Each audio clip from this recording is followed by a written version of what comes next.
नमस्कार दोस्तों, आज आपका फिर स्वागत है हमारे यूट्यूब चैनल एजुकेशन में।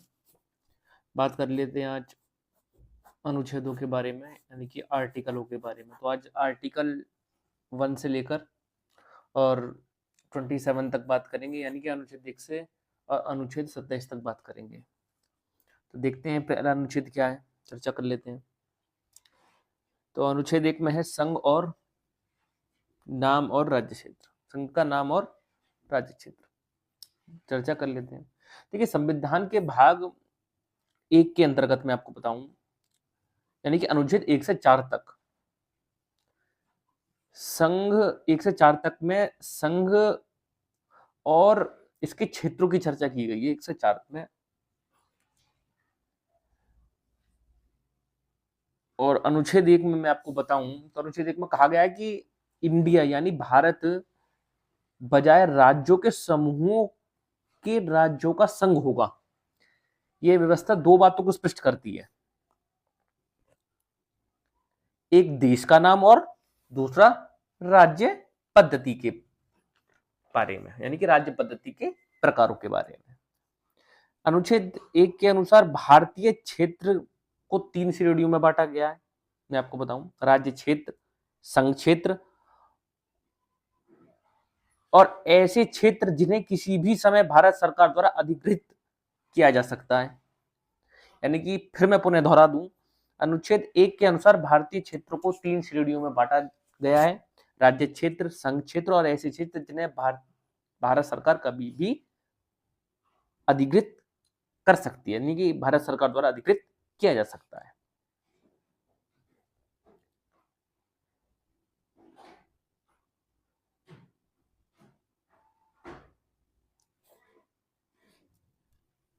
अनुच्छेद 2 की बात कर लेते हैं, नए राज्यों का प्रवेश या स्थापना।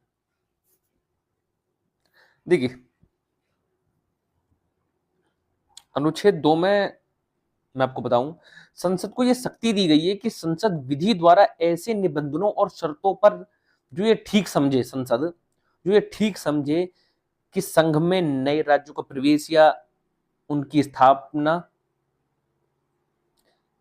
इस तरह अनुच्छेद 2 संसद को दो शक्ति देता है। अनुच्छेद 2 जो है उस संसद को दो शक्ति प्रदान करता है। क्या कह सकती हैं? नंबर 1, नए राज्यों को भारत के संघ में शामिल करना है और नए राज्यों को गठन करने की शक्ति देना है, जो अनुच्छेद 2 में है। तो आपको संघ का नाम और राज्य क्षेत्र क्लियर होगा अनुच्छेद 1, और अनुच्छेद 2 नए राज्यों का प्रवेश या स्थापना, ये भी क्लियर होगा। ये जो मैं नेक्स्ट वीडियो बनाऊंगा आर्टिकलों के बारे में, नेक्स्ट वीडियो और आएगी पार्ट 2 के नाम से, आर्टिकल पार्ट 2। तो उसमें मैं आपको ये सारे विस्तृत, अब तो मैं लिखित में बताऊंगा आपको, वो आपको नोट्स भी अवेलेबल करा दिए जाएंगे। अनुच्छेद 3 की बात कर लेते हैं। अनुच्छेद 3 संसद को अधिकृत करता है। अनुच्छेद 3 है, इसमें लिख भी रहा है, नए राज्यों के निर्माण और वर्तमान राज्यों के क्षेत्रों, सीमाओं या नामों में परिवर्तन। तो संसद कर सकती है ये। तो किसी राज्य में उसका राज्य क्षेत्र अलग करके अथवा दो या दो से अधिक राज्यों को या राज्यों के भागों को मिलाकर अथवा किसी राज्य क्षेत्र को किसी राज्य के भाग के साथ मिलाकर नए राज्य का निर्माण कर सकती है संसद। ये संसद को अधिकार होता है।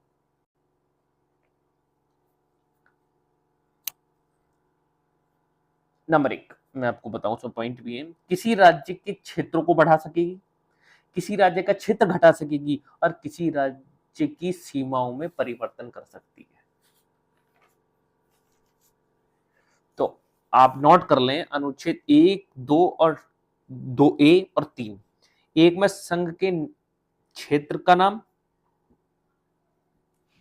यानी कि संघ का नाम और क्षेत्र, राज्य क्षेत्र, और दूसरा नए राज्यों का नामांकन, स्थापना। 2A यानी कि अनुच्छेद 2A में सिक्किम संघ के साथ संबंध निरस्त। 3 में नए राज्यों की स्थापना तथा मौजूदा राज्यों के क्षेत्र। और चौथा, अनुच्छेद 2 एवं 3 के अंतर्गत बनाए गए कानून के द्वारा पहली तथा चौथी अनुसूची एवं पूरक अनुशासिक एवं अनुवर्ती मामलों में संशोधन किया जा सकता है। तो ये तो हो गया अनुच्छेद 1, 2, 3, यानी कि अनुच्छेद 1, 2, 2A और 3 और 4। अनुच्छेद 1, 2, 2A और 3 तो आपको क्लियर हो गए होंगे। अब भाग दूसरे की बात कर लेते हैं, महत्वपूर्ण अनुच्छेद।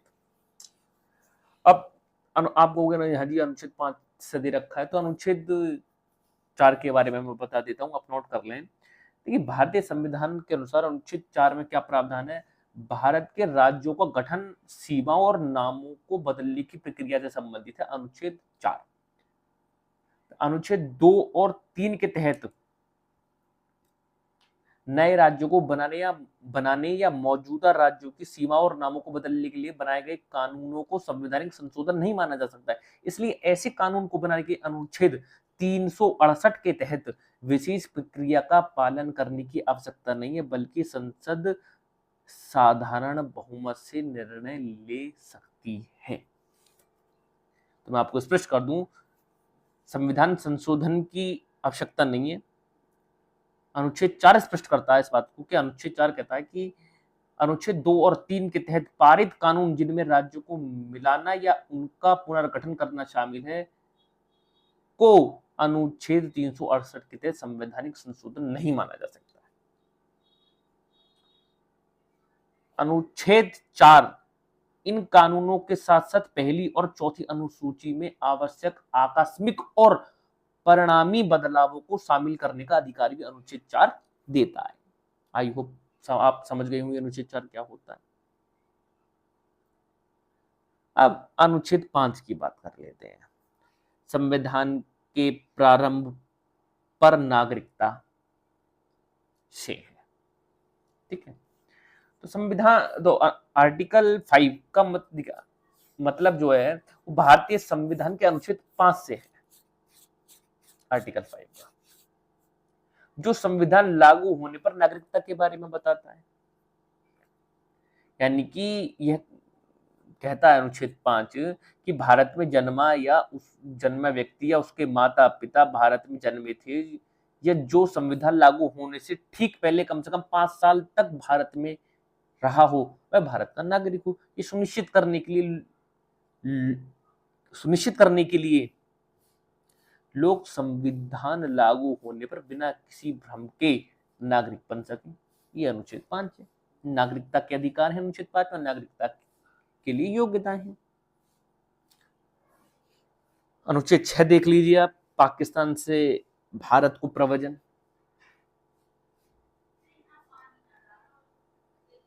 पाकिस्तान से भारत आए लोगों को नागरिकता से अधिकार से संबंधित है अनुच्छेद 6।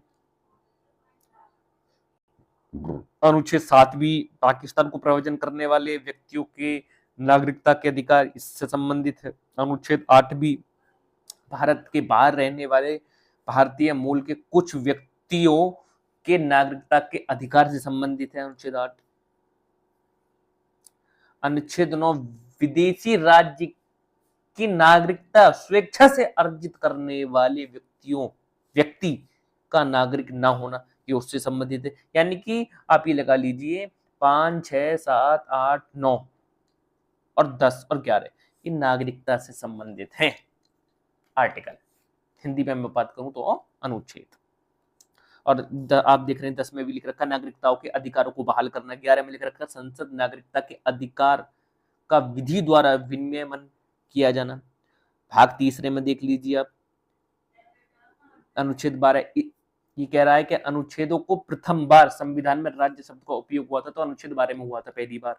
अनुच्छेद 13 मूल अधिकारों के असंगत या उनका अल्पीकरण करने वाली विधियां। 14 में विधियों के समक्ष समानता एवं विधियों के समान संरक्षण। 15 धर्म, मूल वंश, जाति, लिंग या जन्म स्थान के आधार पर विभेद का प्रतिषेध। अनुच्छेद 16 लोक नियोजन के विषय में अवसर की समानता। अनुच्छेद 17 अस्पृश्यता का अंत एवं उसका आचरण निषेध। अनुच्छेद 18 सेना या विद्या संबंधी सम्मान के अलावा सभी उपाधि का अंत। अनुच्छेद 19 में 6 तरह के अधिकारों का वर्णन किया गया है, तो वो देख लीजिए आप।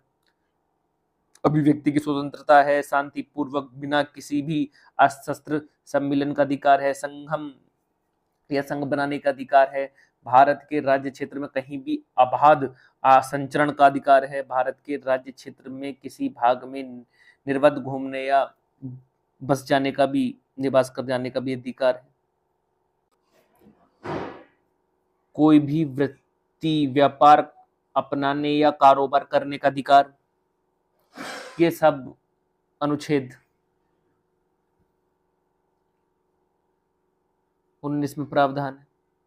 20 में अपराधियों के लिए दोषसिद्धि के संबंध में संरक्षण है। 21 में प्राण एवं दोहिक स्वतंत्रता का संरक्षण है। 22 में कुछ दशाओं में गिरफ्तारी और निरोध से संरक्षण से संबंध है। 23 में मानव के अवैध व्यापार और बलात् श्रम का विरोध है। अनुच्छेद 24 में कारखानों आदि में बालकों से संबंधित नियोजन मामलों में प्रतिषेध है। 25 में अंतःकरण की और धर्म को अबाध रूप से मानने, आचरण और प्रचार करने की स्वतंत्रता है।